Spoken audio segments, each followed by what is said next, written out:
মতো শক্তিশালী করে, বিদ্যুতের মতো চমকপ্রদ করে সংগঠিত করে আমাদের সমস্যার সমাধান করতে হবে।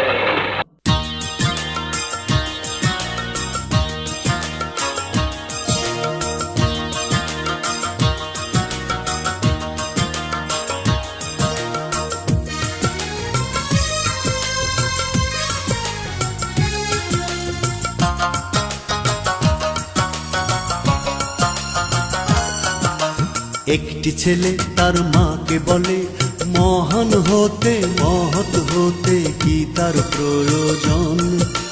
মা বলেন স্বাধীনতার ঘোষক, জিয়াকে করো অনুসরণ। একটি ছেলে তার মাকে বলে, মহান হতে মহৎ হতে কি তার প্রয়োজন। মা বলেন স্বাধীনতা